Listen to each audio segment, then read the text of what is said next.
I've been wearing the Google Fitbit Air every minute of every day for the past week. I'm going from a full-blown smartwatch to this screenless fitness tracker. This is the deep dive review that you need if you plan to buy it. Curious how it works, which features require a subscription, which features don't. I'm gonna break down everything.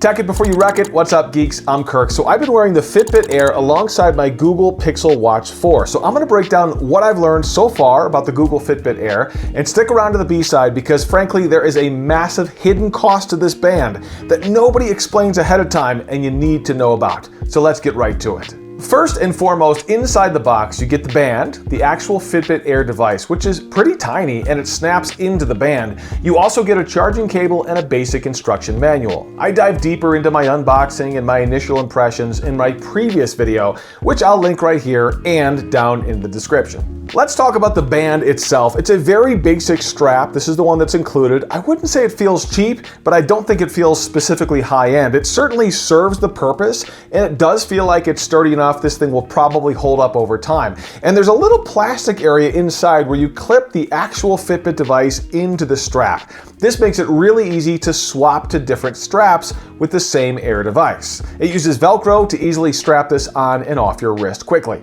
Now take a look right there. There's actually a small buckle that's made out of stainless steel. On my strap, it almost looks plastic because it matches the rest of the black band, but it looks pretty cool on some of the other bands that have polished silver or champagne gold buckles.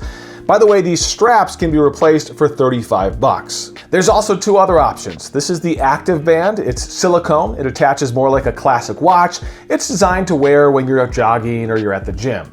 This one is called the elevated modern band. It's made of polyurethane. It's designed to be a more higher end option. This one's gonna cost $50. A lot of people have asked me about different ways to wear the Fitbit Air, specifically if you can wear this on your bicep. Apparently that's a popular way to wear other fitness bands, and perhaps third-party straps might allow that in the future, but right now these straps only work with wearing it on your wrist. In fact, you're supposed to wear it slightly above your wrist. So the actual Fitbit Air tracker is this tiny little plastic module. It's designed, as I said, to click in and out of those bands. This really is the heart of it all. Inside you have an optical heart rate monitor, an accelerometer, a gyroscope, an oxygen saturation monitoring sensor, a temperature sensors, a vibration motor for alarms, and of course, somewhere inside of there's also a battery. And Google promises 7 days on a single charge, 90 minutes to charge this thing up from 0% up to 100%, but you can get a day's worth of usage, they say, by just charging it for 5 minutes. I will say in my testing, 7 days seems realistic, although I was usually plopping it on the charger every 2 or 3 days just to keep it above 50%.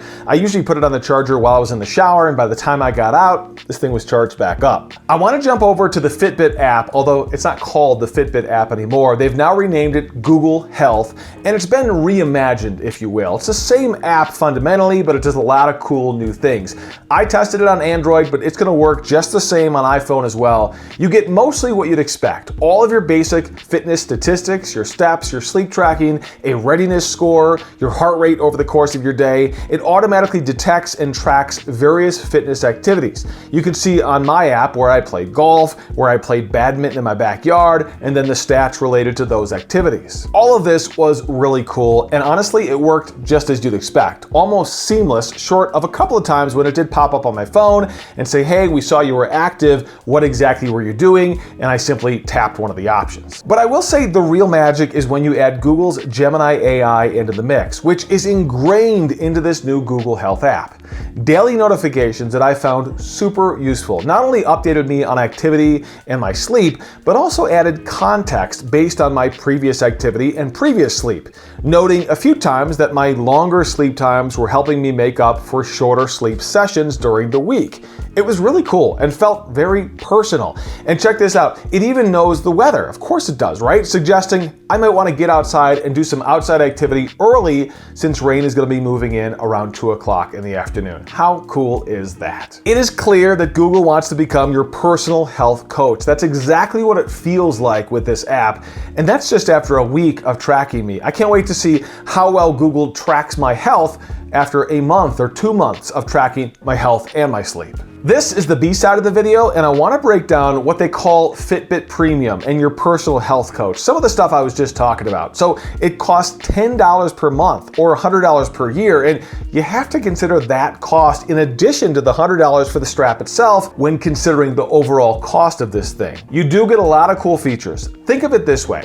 Without the subscription, you get basic tracking of health stats, workouts, your sleep. It's going to show you in the Google Health app that you can store your medical records in addition to tracking all this information. You also get the Google generated sleep score. You get the Google generated readiness score. If you want the basics, you'll get that for free with this strap. What you're going to pay for with Google Fitbit Premium is anything more than that. Weekly fitness plans generated specifically for you. Detailed sleep insights designed to help you understand and improve your sleep. AI-generated summaries of your medical records instead of just storing them. A library of workouts from trainers, and most importantly, that new AI coach from Google, which uses Gemini to answer questions specifically about your health records and your health stats and your sleep stats. And honestly, it is super cool how amazingly detailed it can get. So I think it's important to point out that those paid options are really, really cool, although not required. And at $100 per year, you gotta factor that into the cost of this strap. You buy the strap for $100, you pay for 3 years of tracking and health coach.